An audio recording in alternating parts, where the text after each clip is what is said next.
El libro de Apocalipsis fue escrito a la iglesia. Capítulos 2 y 3 dicen, este es el mensaje a las 7 iglesias. La iglesia es la recipiente del mensaje.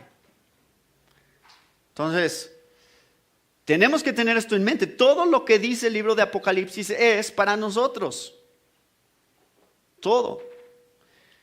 Eso es lo que hace que sea un poco extraño para mí cuando se interpreta este libro como un libro en el cual todo esto que está describiendo desde el capítulo 4 en adelante sucede después de que la iglesia ha sido raptada.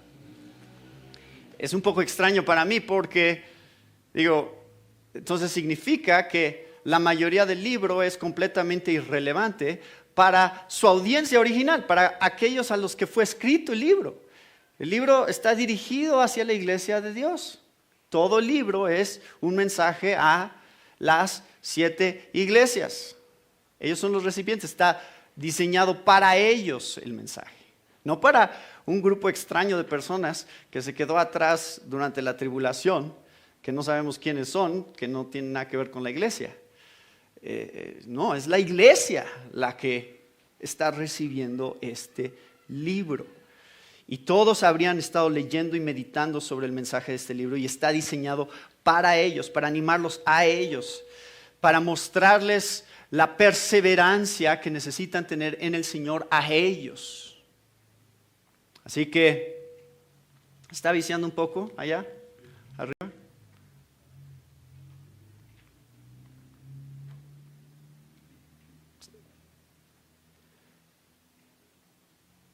A veces escucho gente decir, deberíamos ser como la primera iglesia.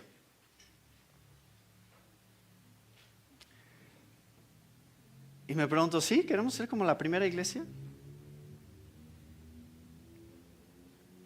Pues depende cuál. A ver, dime cuál primera iglesia. Pues la mayoría de las primeras iglesias estaban bien mal. Igual que nosotros o peor. Así que no necesariamente debemos desear ser como la primera iglesia. Y aquí vamos a leer, estas 7 iglesias son la primera iglesia. La iglesia del primer siglo. Pero como vamos a ver, tenían muchos problemas. Y eran iglesias que estaban fallando en muchas áreas. No necesariamente queremos ser como la primera iglesia, más bien queremos aprender de los errores de la primera iglesia y seguir el consejo de Dios a estas iglesias para entender algo acerca de nosotros mismos. Todas estas 7 iglesias representan toda la iglesia de todos los tiempos.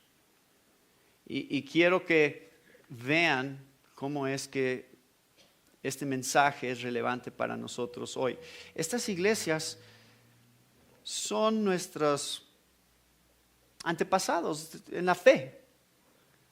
De aquí venimos. Estas iglesias son las que expandieron el cristianismo en todo el imperio romano conocido de la época y son las iglesias que Dios había desarrollado a través de los viajes misioneros de Pablo y a través de la expansión del evangelio que se dio en todo el libro de Hechos. Estas son las iglesias que se establecieron, surgieron y que ahora son representativas de toda la iglesia, de todos los tiempos. Hoy en día nosotros estamos aquí por la labor que Dios hizo a través de ellos. Hoy en día nosotros estamos aquí por lo que Dios hizo en la iglesia de Éfeso, la iglesia de Esmirna, la iglesia de Pérgamo, la iglesia de Tiatira, la iglesia de Sardis, la iglesia de Filadelfia y la iglesia de Laodicea. Así que, para empezar, quiero nada más darles un pequeño recorrido y muchos de ustedes van a recordar lo que voy a hablar hoy, porque es un resumen que ya les di en el 2015. Pero ahora lo vuelvo a dar dentro del contexto del estudio del libro de Apocalipsis. Quiero darles un resumen sobre la fidelidad de Dios en la historia de la iglesia. De aquí venimos, estamos viendo casi 2000 años hacia atrás y vemos que han pasado casi 2000 años. ¿Qué es lo que Dios ha hecho a partir de este punto de las 7 iglesias hasta el día de hoy? Dios ha sido fiel en preservar a su iglesia, a la verdadera iglesia, y ha sido fiel en mostrarnos cómo es que el mismo propósito que tenía para la iglesia original es el mismo propósito que tiene para nosotros hoy. Así que podemos resumir, hay varias maneras de resumir la historia de estos últimos 2000 años, pero esta es una de ellas. Tenemos la iglesia apostólica desde el año 30 o 33 más o menos, que es, no sabemos exactamente el año, pero desde el año 30 al año 100 después de Cristo, es lo que leemos que se comenzó en el libro de Hechos, y se piensa que el apóstol Juan habría muerto alrededor del año 100, que habría sido el último de los apóstoles. Entonces, esto establece la era de la iglesia apostólica. Comienza con la resurrección de Jesús y termina con la muerte de Juan. Básicamente sería el periodo que cubre. Después tenemos la iglesia perseguida. Claro, empezó antes, porque la iglesia perseguida empieza desde que Esteban murió, ¿se acuerdan?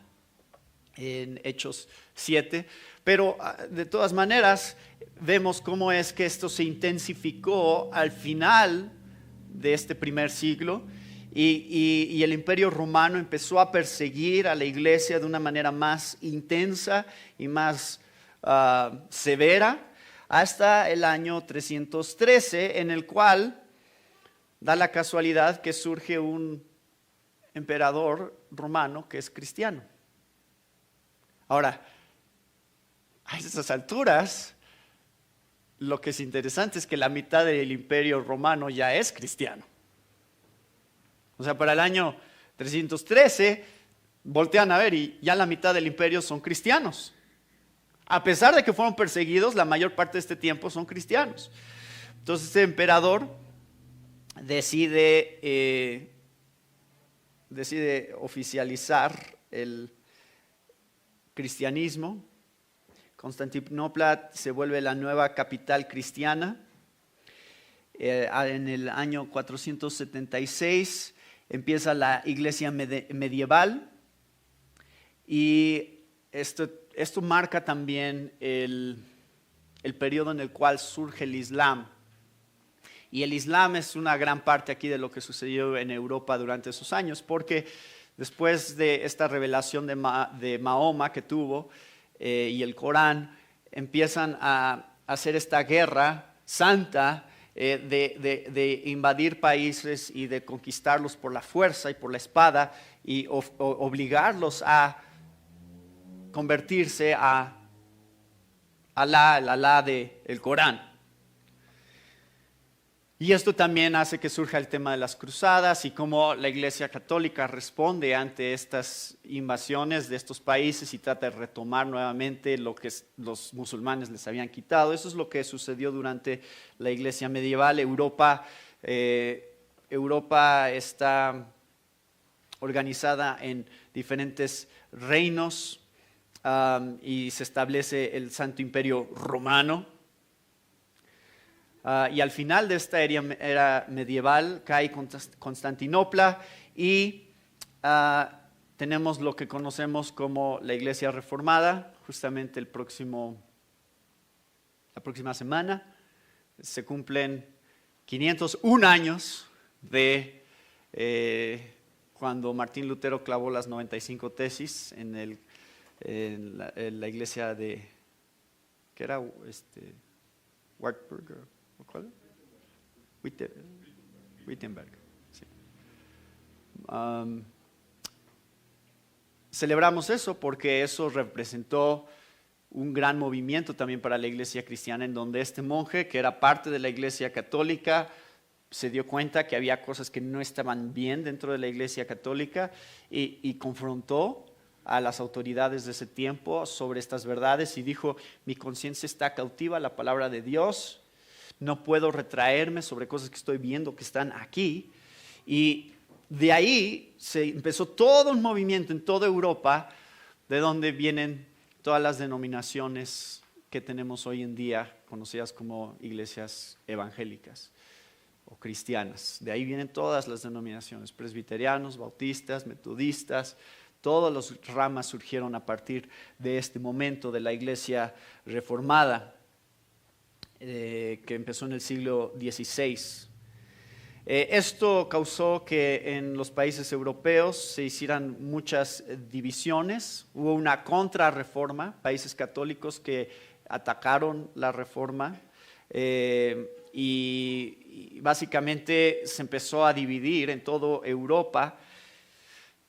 Se empezó a hacer muy claro quiénes eran los países protestantes y quiénes eran los países católicos. De hecho, aquí ya es un tema también que entró político dentro de todo Europa principalmente.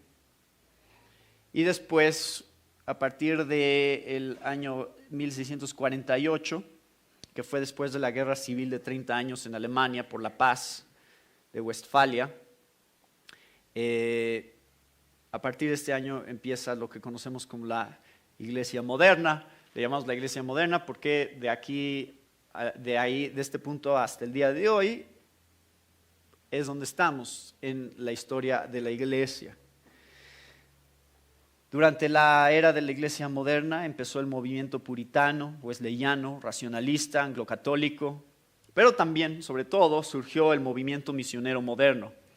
En estos últimos 300 años de historia ha habido más labor y trabajo misionero de lo que hubo en toda la historia de la iglesia de los primeros 1600 años.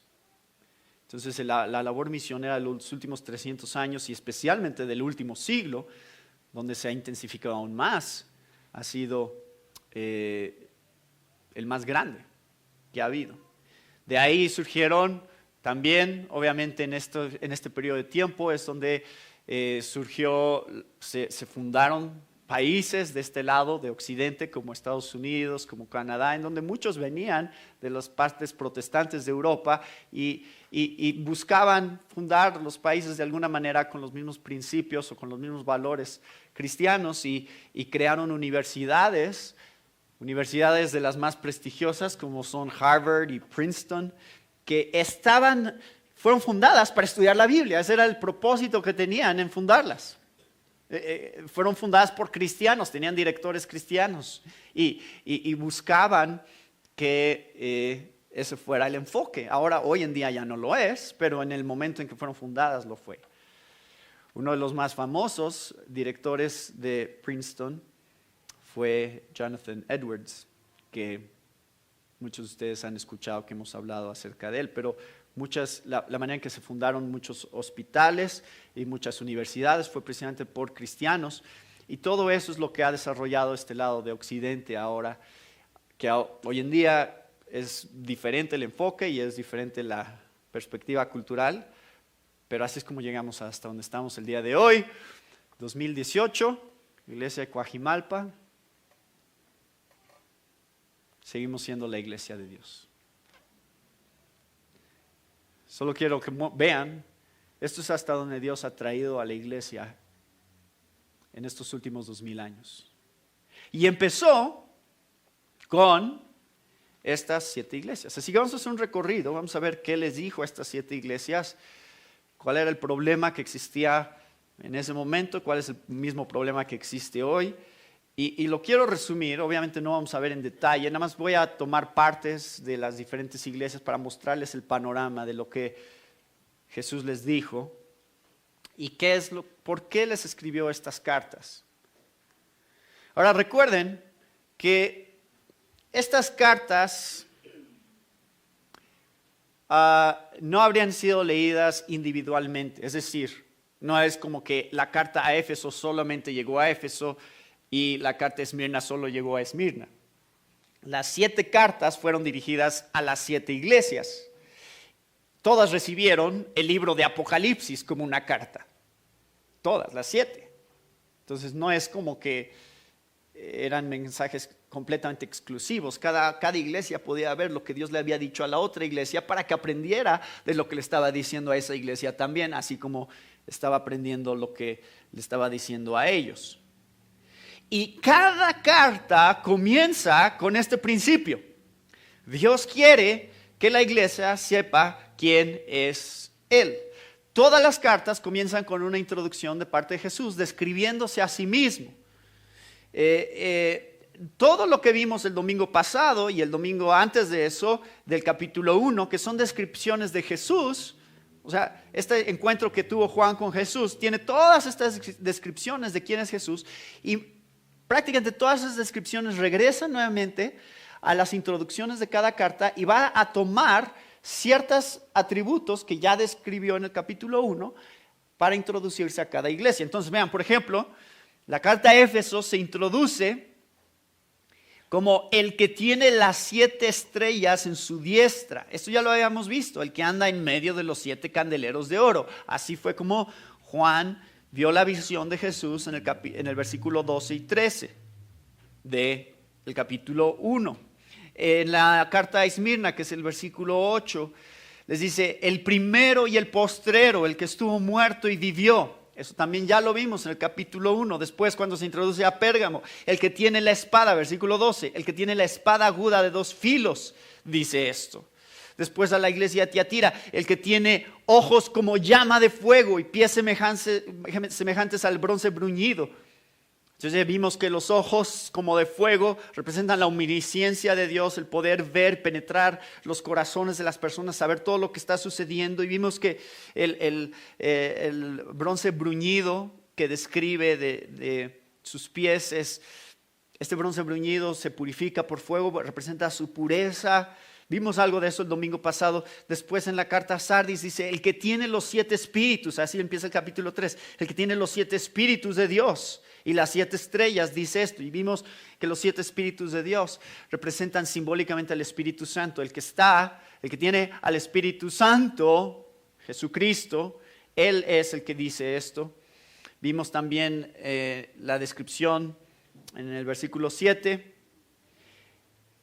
El santo, el verdadero, el que tiene la llave de David, el que abre y ninguno cierra y ninguno abre. Es decir, el que tiene toda la autoridad como descendiente de la tribu de David, el que hereda todas las cosas como el trono permanente en el trono de David, que tiene las llaves del reino de Dios. Y después a la Odisea, versículo 14, he aquí el amén, el testigo fiel y verdadero, el principio de la creación, dice esto. Ya vimos algo de estas descripciones en el capítulo 1. Pero quiero que vean que Dios quiere que la iglesia sepa quién es Él. Dios está describiendo a sí mismo. Y la Biblia es eso, la Biblia nos describe a Dios. La Biblia es un libro principalmente acerca de quién es Dios. Ese es el tema central de la Biblia. ¿Quién es Dios y qué es lo que Él ha hecho? No es un libro principalmente sobre nosotros y quiénes somos nosotros y lo que tenemos que hacer nosotros. Es un libro principalmente acerca de Dios y lo que Él ha hecho. Y quiénes somos nosotros y qué tenemos que hacer nosotros es en respuesta a eso. Entonces, Dios primeramente quiere que sepamos quién es Él. ¿Cómo reconocemos al Dios de la Biblia? ¿Cómo sabemos quién es? Y esto lo digo porque hay tantas religiones allá afuera, todos diciendo cosas acerca de Dios, y la gente se pregunta, ¿cómo puedo saber la verdad? ¿Cómo puedo saber quién está mintiendo y quién está diciendo la verdad? O todos tenemos la verdad. Muy fácil. ¿Cómo puedes saber? Lee lo que la Biblia dice sobre Dios. Él quiere que sepas cómo es. Y si lo que ellos dicen sobre Dios, porque toda la gente usa Dios, todos dicen Dios, Dios, sí, yo creo en Dios, yo amo a Dios, yo sirvo a Dios, yo me encomiendo a Dios, todos dicen eso. Pero ustedes tendrían que preguntar, a ver, descríbeme a tu Dios. Descríbeme qué clase de Dios está diciendo. Ah, no, yo creo en un Dios amoroso, que Él no castiga a nadie, yo creo en un Dios que... Ah, entonces es un Dios diferente. Un Dios diferente al mío. Porque eso no es como lo describe la Biblia. ¿Entienden? Si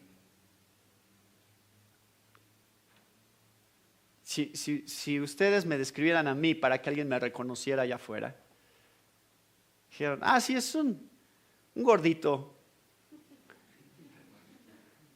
chaparro, joven. Eso es lo que pasó el domingo pasado, ¿verdad? Entonces no me reconocerían.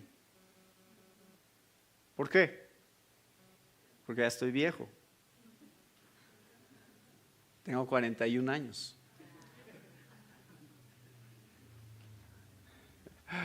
Nada más lo estoy diciendo para molestar a los que están en mi edad también. Es la única razón por la que lo digo. ¿Entienden cómo funciona? O sea, para que la gente sepa que están hablando de la misma persona, las características, las descripciones tienen que encajar. ¿No es cierto? O sea, si tú estás describiendo de maneras completamente... A ver, no, ese no es. Eso no es lo que tú estás diciendo. Y Dios aquí se está describiendo a sí mismo con ciertas características porque quiere que la iglesia sepa quién es Él. Dios tiene muchas características que son descritas a lo largo de la Biblia que pueden ser conocidas por su creación. Dios es mucho más allá de nosotros, sí, es trascendente, pero al mismo tiempo hay cosas, hay atributos que nos deja entender porque nosotros somos creados a su imagen y semejanza. Y entonces usa estas imágenes y usa esos símbolos para que podamos más o menos tener idea de ciertas cosas acerca de Él, porque Dios es una persona, o sea, tiene personalidad. Nosotros más bien compartimos las mismas características, muchas de ellas que Él tiene.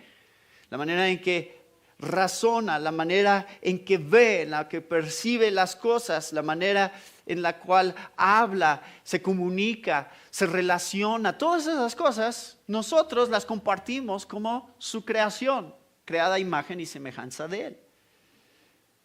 Entonces, el problema de nuestra sociedad hoy en día es que hemos creado un Dios muy ambiguo. O por lo menos la gente allá afuera habla de un Dios muy ambiguo. Es algo allá afuera muy etéreo, así. Lo que tú te quieras imaginar acerca de Él, eso es Dios. Si para ti la planta es Dios, está bien, eso es Dios. Y no queremos darle las características que Él mismo nos está diciendo que Él tiene. Entonces, por ejemplo, si ustedes han visto estas películas de Star Wars, saben que ahí el concepto que manejan es la fuerza. Y la fuerza es algo así súper ambiguo. No entendemos bien. Y hay un momento en una de las películas en donde Yoda le dice a Luke, la piedra es la fuerza. Yo soy la fuerza, tú eres la fuerza, tú eres la fuerza. Eso es panteísmo, básicamente, esa es la idea. Como que Dios es todo más bien. O esta fuerza que controla el universo es el universo. Entonces la fuerza no tiene personalidad, no puede ser conocida como tal. Y de hecho puede ser usada para bien o para mal. O sea, a veces se presenta de una manera oscura, el lado oscuro de la fuerza, y el lado bueno de la fuerza es el otro lado. Entonces eso es muy diferente al Dios de la Biblia. El Dios de la Biblia no es así, no es como tú quieras manejarlo, de acuerdo a como tú quieras manejarlo es como se hace. No, Él nos está diciendo cómo es Él y cuáles son sus características. Así que Dios ha sido revelado con nombres, atributos, acciones y finalmente a través de Cristo en la historia del mundo. Así que si tú quieres conocer quién es Dios, si tú quieres saber algo acerca de Dios, principalmente mira a Cristo. Cristo es el que se está describiendo en la introducción de cada una de estas cartas. Y lo que es interesante es, y esto es algo que pueden hablar con testigos de Jehová o con quien sea que no crea en la deidad de Jesús, es que todas estas características que describen a Jesús son características que el Antiguo Testamento usa para describir a Dios Padre, lo cual nos muestra que comparte los mismos atributos de divinidad que Él. Ya veíamos el domingo pasado que las características de Daniel 7, del anciano de días, que son descripciones de Dios Padre, son las mismas descripciones que se usan en Apocalipsis para describir a Jesús. Como esto de cabello blanco, ¿no? Y la manera en que el anciano de días es descrito en Daniel 7, se acompaña por el Hijo del Hombre, que ahora en Apocalipsis el Hijo del Hombre también se describe con esas mismas características. Entonces entendemos muchas cosas acerca de Jesús y una de ellas es Jesús es Dios. Y no nada más Jesús es Dios, sino Jesús estuvo entre nosotros y Jesús habló acerca de quién es Dios y quién era Él. Y dijo, si ustedes quieren conocer a Dios, conózcanme a mí. Y si ustedes me conocen a mí, pueden conocer a Dios. Y no hay otra manera.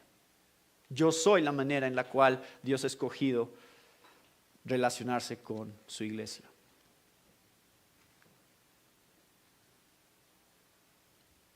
Número 2. Dios conoce las obras de su iglesia. Vean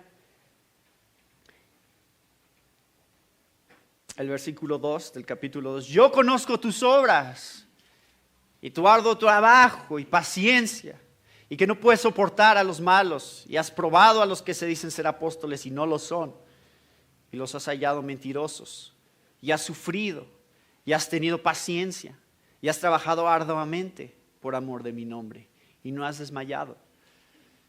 Después, versículo 9, yo conozco tus obras, tu tribulación y tu pobreza. Esto es a Esmirna. Pero tú eres rico, y la blasfemia de los que se dicen ser judíos y no lo son, sino sinagoga de Satanás.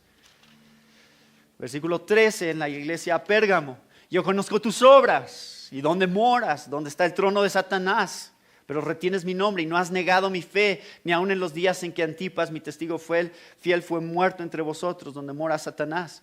Después a Tiatira, yo conozco tus obras, versículo 19, yo conozco tus obras y amor y fe y servicio y tu paciencia, y que tus obras postreras son más que las primeras. A Sardis le dice, yo conozco tus obras, versículo 1 del capítulo 3, que tienes nombre de que vives y estás muerto. ¿Cómo les gustaría que eso es lo que Dios conociera de nosotros? O sea, eso nos muestra que Dios nos conoce mejor de lo que nosotros mismos nos conocemos a nosotros mismos. Dios conoce nuestra iglesia mejor que nosotros conocemos nuestra iglesia. Hay iglesias que tienen la reputación de estar vivas, pero están muertas. Ese era el caso de Sardis. ¿No sería terrible que eso fuera la descripción de nuestra iglesia? Que Jesús dijera, la gente cree que ustedes son una iglesia viva, pero yo sé la verdad. Le dice a la iglesia de Filadelfia, versículo 8, yo conozco tus obras, he aquí, he puesto delante de ti una puerta abierta, la cual nadie puede cerrar, porque aunque tienes poca fuerza, has guardado mi palabra y no has negado mi nombre. Y a la Odisea le dice en el versículo 15, yo conozco tus obras, que ni eres frío ni caliente. Ojalá fueses frío o caliente. Vamos a ver un poquito de qué significa eso en un momento, pero nada más quiero que vean y quiero que aprecien el gran valor que tiene cuando Jesús nos dice, yo los conozco. Nada de lo que está sucediendo aquí pasa desapercibido por Dios. Él conoce cada detalle de cada uno de nuestros corazones, todas las cosas que hacemos, todas las cosas que pensamos, todo lo que hacemos como iglesia está siempre delante de Dios. ¿Qué tan seguido pensamos sobre eso? ¿Qué tan seguido pensamos en que Jesús nos dice, yo conozco tus obras? Y eso es cuando la iglesia deja de ser un club social. Eso es cuando dejamos de venir nada más porque venimos y hacer lo que hacemos nada más porque eso es lo que se hace. Cuando dejamos a un lado las tradiciones y decimos, miren qué buena iglesia somos porque hacemos estas cosas, y se nos olvida que Dios va más allá de las cosas que nosotros percibimos con nuestros ojos. Él ve nuestros corazones, Él ve nuestras intenciones, Él ve nuestras motivaciones por la cual hacemos todo. ¿No cambia eso la manera de hacer iglesia? ¿No cambia eso la manera en que nos comportamos aquí y afuera? Cuando sabemos que Dios entiende las luchas y las fallas y también las cosas buenas que está sucediendo dentro de su iglesia. Bueno, todo lo que hacemos, pensamos y decimos tiene consecuencias y Dios nos sostiene responsables de todo. Aquí está llamando a las iglesias a rendir cuentas. Le está diciendo, a ver, vengan por acá, rindan cuentas, iglesia. ¿Cómo están haciendo la iglesia? ¿Cómo se están enfrentando a la cultura y a la sociedad que los rodea? ¿Cómo están dando testimonio de una vida transformada por el Evangelio? ¿Cómo se están amando unos a otros? Todo eso es lo que Dios quiere que ellos entiendan sobre la realidad que están viviendo. Lo cual nos lleva al siguiente punto, es Dios reprende a su iglesia. Dios reprende a su iglesia.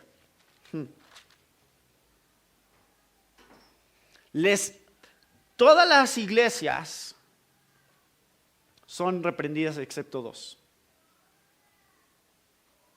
Solamente Esmirna y Filadelfia no son reprendidas por Jesús en estas 7 cartas.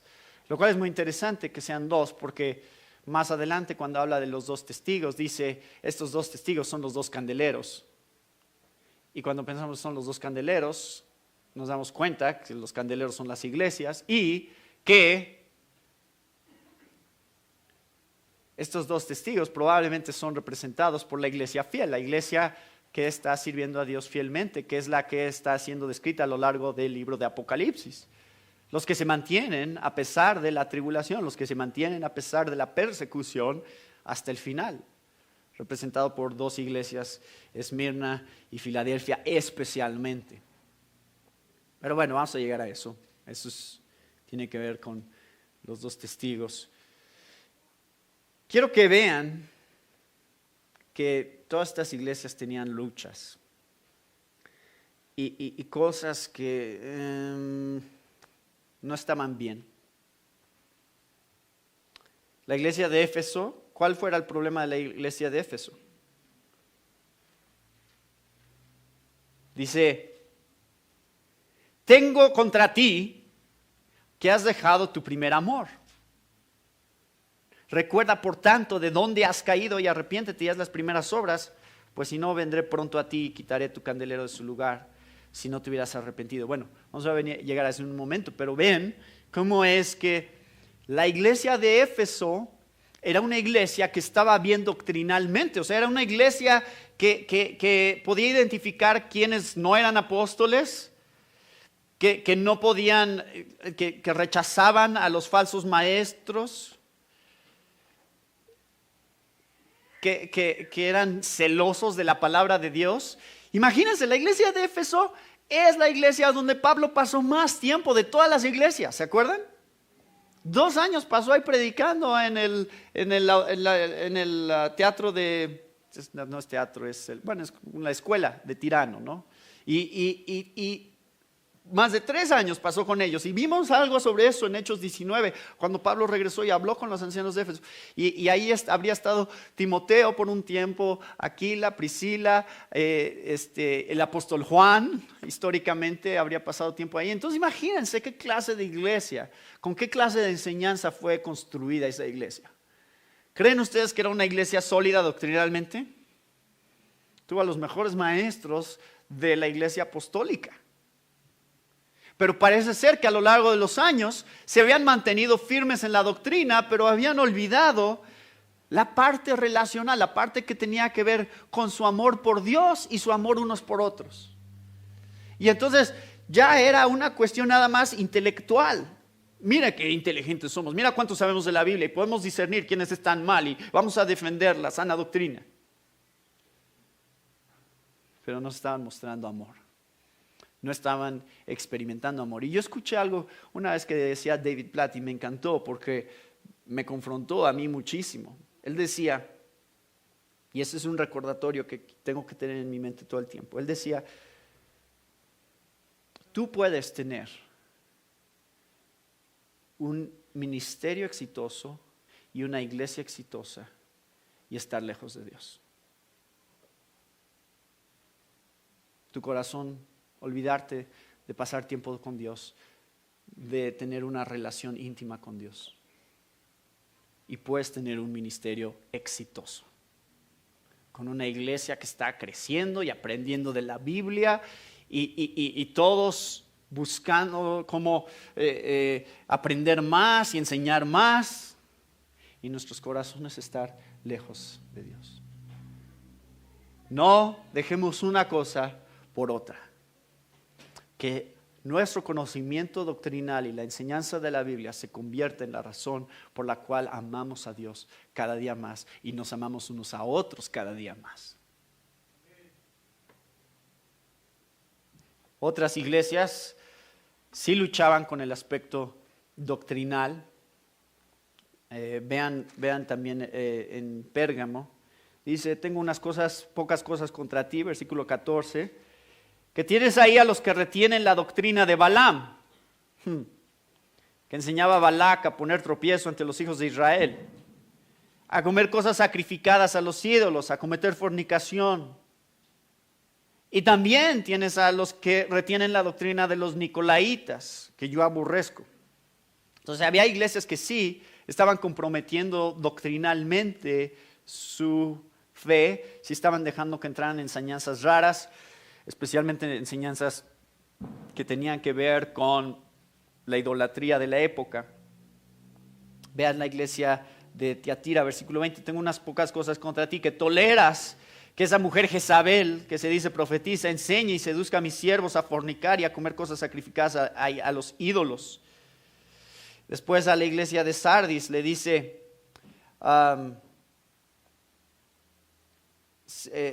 les dice, tienes fama de que vives, pero estás muerto. Sé vigilante y afirma otras cosas que están por morir, porque no he hallado tus obras perfectas delante de Dios. La iglesia de la Odisea no es ni fría ni caliente, sino tibia. Por lo tanto, te vomitaré de mi boca.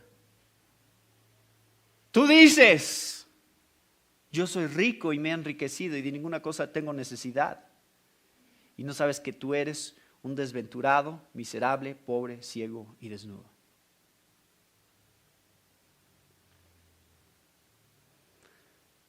Entonces había varios problemas. Uno era la falta de amor por Dios y unos por otros, la falta de doctrina, la falta el compromiso o más bien la falta de compromiso con una moralidad bíblica, es decir, el ceder ante diferentes aspectos de moralidad, especialmente cuando se trataba de sexualidad, había mucha presión.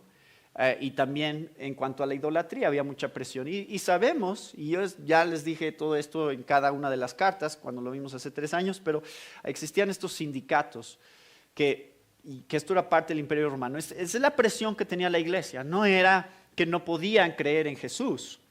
La presión que ellos tenían era que la sociedad los presionaba, ok, tú puedes creer en Jesús, pero también tienes que aceptar estas otras deidades y también tienes que decirse ese Señor. Y si eres, por ejemplo, Alfredo, sería del sindicato de carpinteros, ¿no? Y entonces, eso es lo que necesitabas para, de hecho, tener trabajo, formar parte de este sindicato. Y cuando tú formabas parte de ese sindicato, ellos hacían fiestas a sus deidades que tenían que ver con su profesión. Entonces, cada profesión tenía su dios. Y tenías la presión de tener que participar en las festividades a esa deidad. Y si no, no podías ser parte del sindicato. ¿Tenemos ese tipo de presión hoy? Pues a lo mejor no con lo del sindicato, pero sí existe ese tipo de presión. Ya hablamos sobre eso el miércoles en la reunión de oración. Cómo es que en nuestra cultura existe el Día de Muertos y toda esta que se considera como que eso significa ser mexicano, es aceptar nuestras tradiciones, nuestras costumbres como mexicanos. Para muchos eso es lo que significa ser mexicano. Y si tú rechazas eso, básicamente estás diciendo, no me interesan mis raíces, no me interesa lo que significa ser mexicano. Aunque eso es lo que mis antepasados hacían. Y existe presión, sí existe presión, y a ellos no les importa que tú seas cristiano, siempre y cuando participes también de las cosas que ellos hacen. Entonces el problema surge cuando no quieres participar o cuando no quieres tener que ver en lo que ellos hacen, que tenga que ver con la sociedad, una sociedad que adora otras cosas. Entonces no es muy diferente esta situación, y lo que Dios tiene, lo que Jesús tiene en contra de estas iglesias es cuando cedían ante la idolatría, cuando cedían ante decir, bueno, es que ¿cómo voy a sostener a mi familia? Entonces la presión económica estaba ahí. Es que si no voy, entonces ya no voy a tener trabajo, y si no tengo trabajo no puedo sostener a mi familia. Entonces voy a ir y voy a estar con la deidad, y ustedes saben que aunque me incline ante esa deidad, mi corazón no. Nada más es mi cuerpo, pero mi corazón está con Dios. Ese sería el tipo de manera de ceder ante la presión. No es necesariamente que no pudieran estar ahí, pero lo que ellos harían al estar ahí representaría que tenían que participar de las mismas cosas, y muchas de las cosas inclusive también tenían que ver con la inmoralidad sexual. Eso era parte de la adoración a estas deidades. El sexo con diferentes prostitutas de los templos representaba la adoración a las diferentes deidades, y en fin, era una moralidad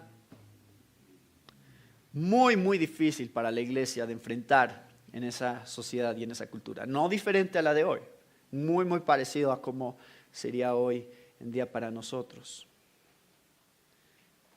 La idolatría.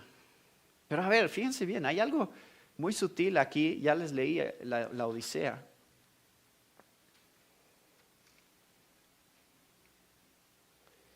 Y quiero que vean un detalle.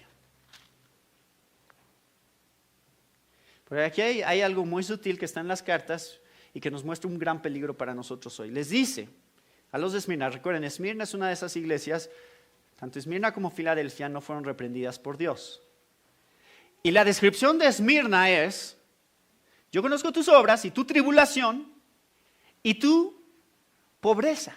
Ahora, ¿de qué está hablando cuando dice pobreza? De la pobreza material, de eso está hablando. O sea, era una iglesia pobre, económicamente era pobre. No tenían dinero los de Esmirna. Jesús les dice: yo sé que materialmente ustedes no son una iglesia exitosa. Yo sé que materialmente no son una iglesia próspera. Pero espiritualmente son ricos. Entonces, aquí está el contraste. Dice: ustedes se han mantenido fieles. Ustedes que no tienen dinero, ustedes que no tienen cosas materiales, tienen otro tipo de riqueza, que es la riqueza espiritual. En contraste tenemos a la iglesia de la Odisea. La Odisea probablemente es la peor de todas las 7 iglesias. Porque es la iglesia que Jesús no les dice nada bueno. Muchas de estas iglesias dicen: bueno, tienes esto bueno, pero tienes esto malo. En muchas de las iglesias así es como se va a la carta. Pero en la iglesia de la Odisea no tienen nada bueno. Nada bueno dice de ellos, ni una sola cosa. ¿Y saben qué? Era la iglesia con más dinero de todas las iglesias. ¿Creen que hay una relación ahí? ¿Creen que hay alguna conexión entre ser próspero materialmente y ser pobre espiritualmente? No necesariamente, ¿eh? No le estoy diciendo que la gente rica es la gente que está alejada de Dios. Pero el Nuevo Testamento nos hace ver que la gente con más dinero normalmente es la gente más alejada de Dios. Porque es la gente que tiene otro tipo de seguridad, otro tipo de confianza.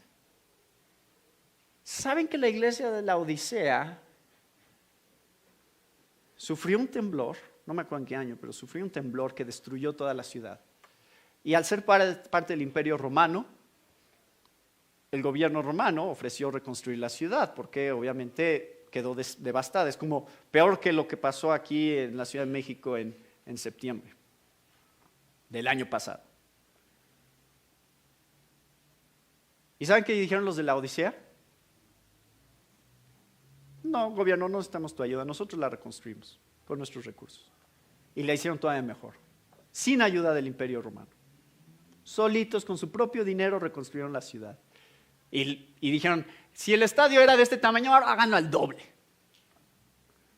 Y si nuestro teatro era así, ahora háganlo al doble, mejor que el que teníamos antes. Así de opulentos eran en su manera de no nada más de presumir que tenían dinero, sino también de confiar en lo que su dinero podía darles.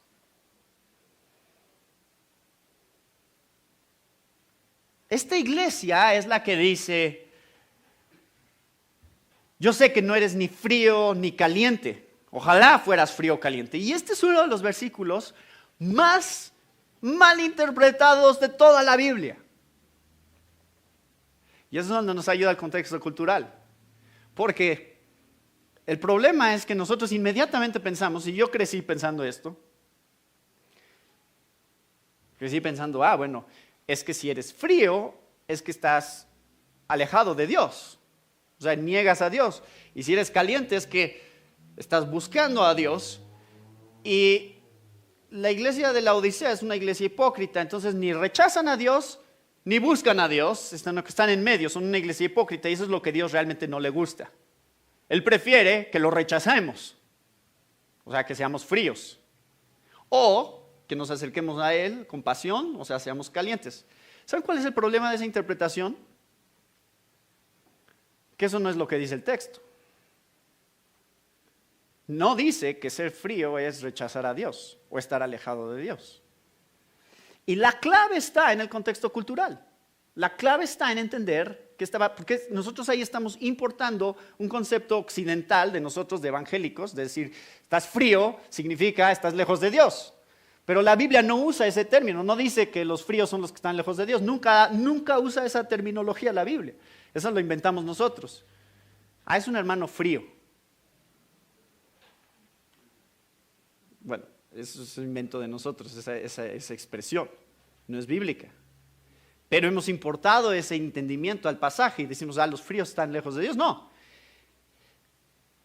De Colosas, creo era, donde había fuentes termales y tenía que transportarse varios kilómetros. La Odisea estaba elevada y no tenía una fuente de agua. Ellos no tenían una fuente de agua propia. Entonces tenían que traerlo de otras ciudades, el agua. Y al norte estaba una fuente de agua, creo que era al norte, y que era de aguas termales. Y tenía que viajar en acueductos por varios kilómetros. Aguas termales son calientes. Pero adivinen qué pasaba al viajar por varios kilómetros a través de los acueductos. Para cuando llegaban a la Odisea, estaban tibias. Y del otro lado, no sé, Hierápolis y Colosas, creo que eran las dos ciudades que estaban a los lados que tenían el agua. Pero del otro lado estaban agua fría, unas fuentes de agua fría que salían de la otra ciudad para llegar a la Odisea. Y también tenían que viajar varios kilómetros para llegar hasta la Odisea. Y adivinen qué pasaba con el agua fría después de que había viajado varios kilómetros. Llevaba tibia. Entonces era una frustración. La iglesia de la Odisea era famosa, más bien la ciudad de la Odisea era famosa porque no tenía ni agua fría ni agua caliente, siempre estaba tibia. Y además que se revolvía con estos minerales en el camino. Entonces la fama, y esto es histórico, esto no está en la Biblia, eso es de otras fuentes que muestran la historia de la Odisea. La Odisea era famosa por el mal sabor de su agua y por lo inútil de su agua. Si yo les digo, ¿cómo quieres tu café? ¿Caliente o tibio? ¿Qué me van a decir? Normalmente me van a decir caliente. O si yo les digo, ¿cómo quieres tu coca? ¿Fría o tibia? ¿Verdad que no nos gusta lo de en medio? O sea, lo útil es lo caliente o lo útil es lo frío. Eso es cómo funciona. Y eso es cómo funcionaba en esa época. Lo que está diciendo Jesús no es, yo prefiero que me rechacen. O sea, yo prefiero a los fríos. No es lo que está diciendo. Lo que está diciendo es, ustedes son unos inútiles. Frío es útil, caliente es útil, pero tibio no es útil. Y así como ustedes vomitan su agua porque sabe tan mal, así yo los voy a vomitar de mi boca. Eso es el mensaje a la iglesia de la Odisea. ¿Ven lo tonto que es decir que Dios quiere prosperarnos económicamente? Bíblicamente hablando. En nuestras mentes podría funcionar, sí, Dios quiere darnos más cosas. Cuidado con lo que pides. Porque bíblicamente, especialmente en el Nuevo Testamento y especialmente en el contexto de estas cartas, las iglesias ricas estaban más alejadas de Dios y las iglesias pobres estaban más cerca de Dios. Ahora, no estoy diciendo que sea malo tener dinero, no estoy diciendo que sea malo tener prosperidad económica, pero nunca igualemos la prosperidad física con la prosperidad espiritual. Dios no dice, si tú haces esto, entonces yo te doy esto. Cuidado, esa es la teología de la prosperidad. La que nos quiere atraer con decir, tú dale más a Dios para que Él te dé más a ti. Y si tú haces eso, te va a ir bien. Y si no haces eso, te va a ir mal. Porque si esa es tu motivación, si así es como te acercas a Dios, vas a ser como la iglesia de la Odisea. Inútil. No hacemos las cosas por las cosas materiales. No servimos a Dios por lo material. Servimos a Dios porque lo amamos. Y en Él está nuestra recompensa, no en lo que Él nos da. Esa no es nuestra recompensa. No es Dios diciéndonos, has estado siendo fiel en la iglesia, te voy a dar un mejor trabajo. Que te suban el salario. Cuidado, hermanos. Esa es la peor mentira de Satanás de nuestros días. Por eso dijo Jesús, es más fácil que un camello pase por el ojo de una aguja que un rico entre en el reino de los cielos. Y Pablo también lo advirtió. Lo peor que existe es el amor al dinero. Y es por el amor al dinero que mucha gente se ha extraviado. Así que ten cuidado con pensar que más posesiones materiales es algo bueno. Esta es la prueba. La Odisea es la iglesia más rica económicamente, es la iglesia más pobre espiritualmente. Dios exhorta a su iglesia y vean una y otra vez, les dice, versículo 5. Recuerda por tanto de dónde has caído, del capítulo 2, recuerda por tanto de dónde has caído y arrepiéntete y haz las primeras obras, pues si no vendré pronto a ti y quitaré tu candelero de su lugar. Después les dice a los de Pérgamo, versículo 16, por tanto arrepiéntete, pues si no vendré a ti pronto y pelearé con ellos con la espada de mi boca. En el versículo 21 les dice a los de Tiatira que no quieren arrepentirse de su fornicación, Jezabel y los que la siguen a ella. Versículo 3, a la iglesia de Sardis, arrepiéntete. Versículo 19 del capítulo 3. Sé pues celoso y arrepiéntete. Ahora quiero que piensen en esto solo por un momento.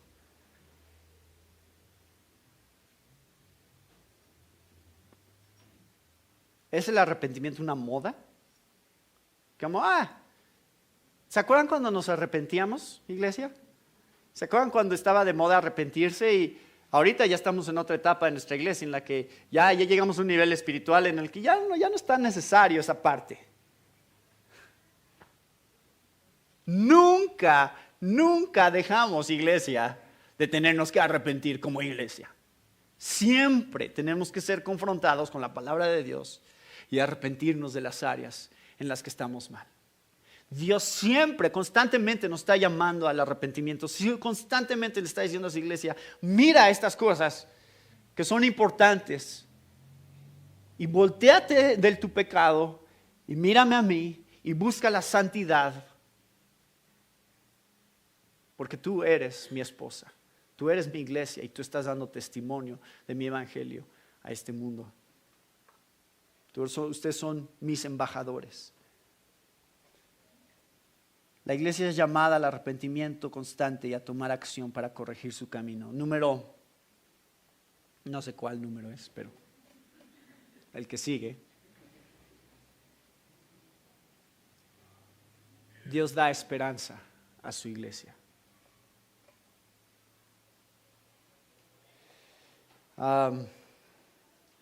Vean, cada una de las cartas termina con una promesa. Cada una de las cartas termina diciendo algo acerca de lo que Dios quiere darles. Lo que quiere darles a los que vencen. Vean el versículo 7. Al que venciere, le daré a comer del árbol de la vida, el cual está en medio del paraíso. Todas estas son imágenes del Antiguo Testamento, recuerden, y son imágenes que vienen de otras partes de la Biblia. Pueden escuchar el mensaje de cada una de estas iglesias si quieren verlo más en detalle. Versículo 11 dice: el que venciere no sufrirá daño de la segunda muerte. En la iglesia de Pérgamo les dice, versículo 17: al que venciere daré a comer del maná escondido, y le daré una piedrecita blanca, y en la piedrecita escrito un nombre nuevo, el cual ninguno conoce sino aquel que lo recibe. A la iglesia de Tiatira les dice el versículo 26: al que venciere y guardare mis obras hasta el fin, yo le daré autoridad sobre las naciones, y las regirá con vara de hierro, y serán quebrantadas como vaso de alfarero, como yo también la he recibido de mi Padre. En el versículo 5 del capítulo 3: el que venciere será vestido de vestiduras blancas, y no borraré su nombre del libro de la vida, y confesaré su nombre delante de mi Padre y delante de sus ángeles. Ahora, eso no significa, nada más aclaro, estos son puntos que ya tocamos, pero aclaro que cuando dicen no borraré su nombre del libro de la vida, no significa que podemos perder nuestra salvación, porque esta es una promesa, no es una amenaza. Ten cuidado, borro tu nombre del libro de la vida. No, es una promesa. Los que vencieren, sus nombres no serán borrados del libro de la vida. Es la seguridad que tenemos en Dios de que sus hijos, la verdadera iglesia, no tiene nada que temer. Dios no borrará su nombre del libro de la vida.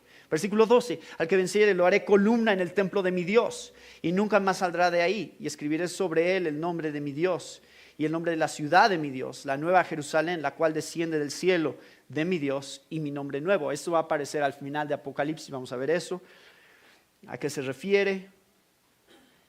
También quiero aclarar aquí, cuando la promesa que le hace a Filadelfia: por cuanto has guardado la palabra de mi paciencia, yo también te guardaré de la hora de la prueba que ha de venir sobre el mundo entero para probar a los que moran sobre la tierra. Recuerden, esto está siendo escrito a la iglesia de Filadelfia. La primera pregunta que nos tendríamos que hacer es: ¿cómo se cumplió eso en la iglesia de Filadelfia? Ellos son los que leyeron estas cartas. ¿Qué significa te guardaré de la hora de la prueba que ha de venir sobre el mundo entero? ¿Significa que vamos a ser raptados antes de la tribulación? ¿Eso es lo que significa? ¿O significa lo que dice Juan 17:15, que es el pasaje del Nuevo Testamento que usa las mismas palabras? Cuando Jesús está orando por sus discípulos, su oración, Juan 17:15, es de Jesús hacia el Padre, es: no te pido que los saques del mundo, sino que los guardes del maligno. Esa es la oración de Jesús, y creo que ese es el sentir aquí. Y vamos a ver a lo largo del libro de Apocalipsis que de hecho sí, Dios está guardando a su iglesia y preservando a su iglesia con una protección especial dentro de este periodo final del tiempo, en el cual va a haber tribulación como nunca antes. Y lo vemos en los 144,000 que representan a la iglesia, y lo vemos en los 2 testigos que representan a la iglesia. Esos son protegidos por Dios de una manera especial, y esa es la promesa que le está haciendo aquí a la iglesia de Filadelfia, que va a regresar más adelante. Vamos a hablar más sobre eso después, pero quiero que lo vean, y quiero que vean la promesa a la Odisea, porque esto también me encanta. Este también es un versículo que se saca de contexto muchas veces, que es el versículo 20 del capítulo 3. A la iglesia de la Odisea, acuérdense, ¿cuál es la iglesia de la Odisea? La peor. Acuérdense de eso. Es la peor de todas. ¿Y qué le dice Jesús a la iglesia de la Odisea? He aquí, yo estoy a la puerta y llamo. Si alguno oye mi voz y abre la puerta, entraré a él y cenaré con él y él conmigo.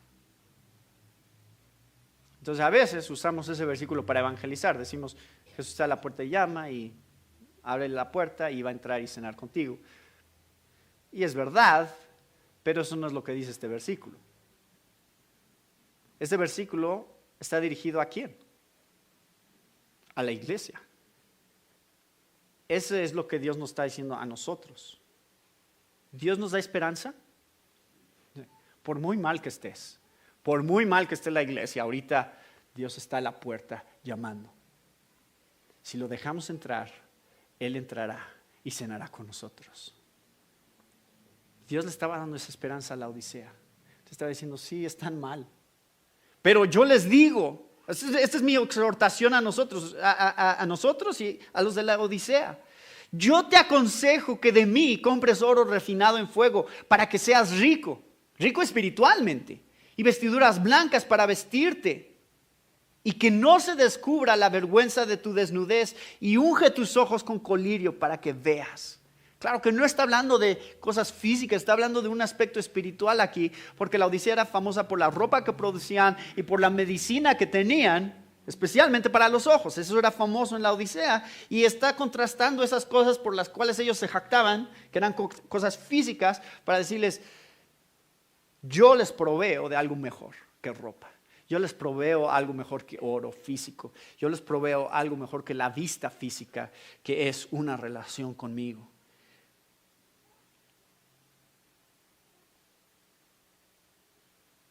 Abran la puerta. Por último, no es cierto, por último no. Hay 2 puntos más. Dios habla a su iglesia todos los días, por eso cada carta termina diciendo, el que tiene oído, oiga lo que el Espíritu dice a las iglesias. Todas las cartas terminan así. Eso significa que estas cartas están dirigidas a todas las iglesias de todos los tiempos, no nada más a esa iglesia. Es para nosotros hoy el mensaje que estamos leyendo. El que tiene oído, oiga. En otras palabras, Dios sigue hablando hoy. Y espero que esa sea la razón por la cual ustedes están aquí hoy. Que ustedes hayan dicho hoy en la mañana, yo sé que Dios sigue hablando, por eso vamos a la iglesia, porque queremos escuchar lo que Dios sigue diciéndonos hoy. El que tiene oído, oiga lo que el Espíritu dice a las iglesias. El que tiene oído, oiga lo que el Espíritu dice a la iglesia de Coajimalpa. Cada vez que proclamamos la palabra de Dios, Dios nos está hablando a nosotros. Y tenemos que creerlo. Tenemos que creer, sí, Dios nos está hablando. Dios está diciéndonos algo a nosotros que es relevante para nosotros y que tenemos que vivir nosotros aquí, 2000 años después de que han sucedido estas cosas, siguen siendo verdad. Dios no se ha olvidado de su iglesia. Por eso estamos aquí. Y por último, ahora sí, ese es el punto con el que empecé. Quiero que vean, estas 7 cartas significan esto. Dios ama a su iglesia.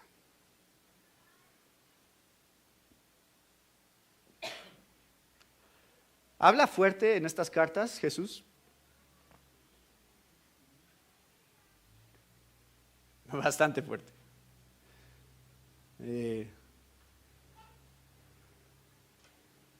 Pelearé contra ti con la espada en mi boca, no es algo que queramos escuchar, o te vomitaré de mi boca, no es algo que queremos escuchar, pero no los dice Dios. ¿Por qué no los dice Dios? Aquí está la razón, y está en el versículo 19 del capítulo 3. Lo explica claramente. Dice que yo reprendo y castigo a todos los que amo. Qué bueno que Dios nos reprende. Qué bueno que Dios nos castiga. Porque significa que Dios nos ama. Si Dios nos dejara hacer lo que queramos, si Dios dijera, pues ya.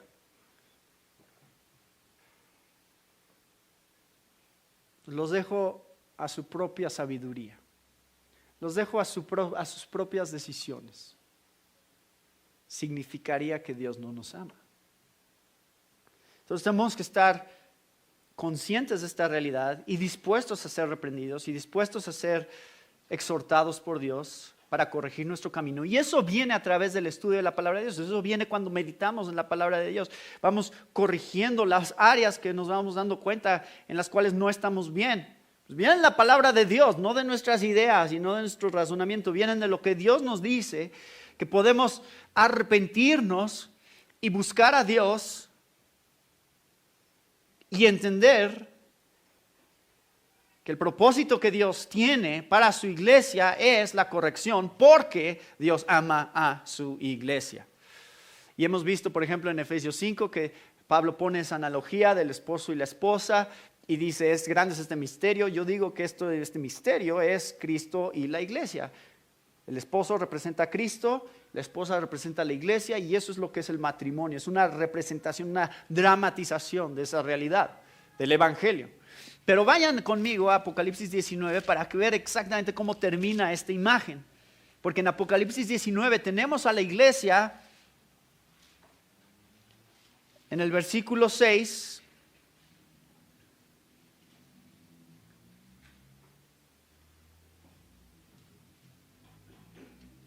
Y es lo que vemos,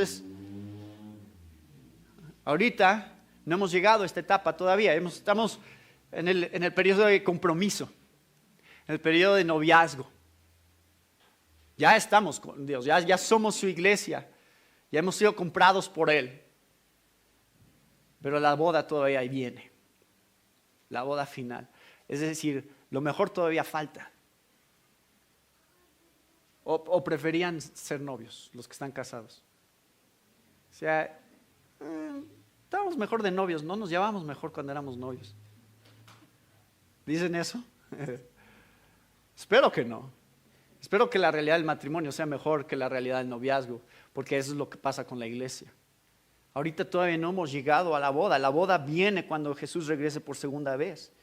Dice, oí como la voz de una gran multitud, como el estruendo de muchas aguas y como la voz de grandes truenos que decía, aleluya, porque el Señor nuestro Dios Todopoderoso reina. Gocémonos y alegrémonos y démosle gloria, porque han llegado las bodas del Cordero y su esposa se ha preparado. Y a ella se le ha concedido que se vista de lino fino, limpio y resplandeciente, porque el lino fino es las acciones justas de los santos. Y el ángel me dijo, escribe, bienaventurados los que son llamados a la cena de las bodas del Cordero. Y me dijo, estas son palabras verdaderas de Dios.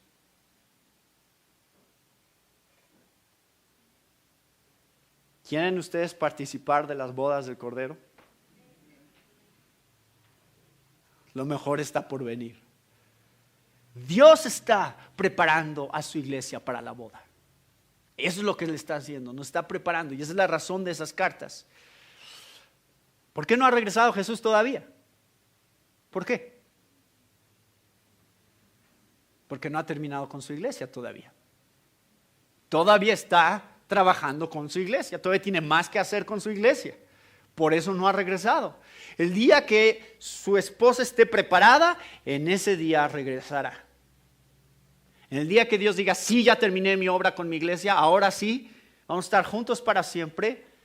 Y ahora sí, todos ustedes en cuerpos glorificados van a estar junto conmigo por toda la eternidad y disfrutaremos de una nueva realidad como nada que han conocido hasta ahora en esta vida. Dios ama a su iglesia.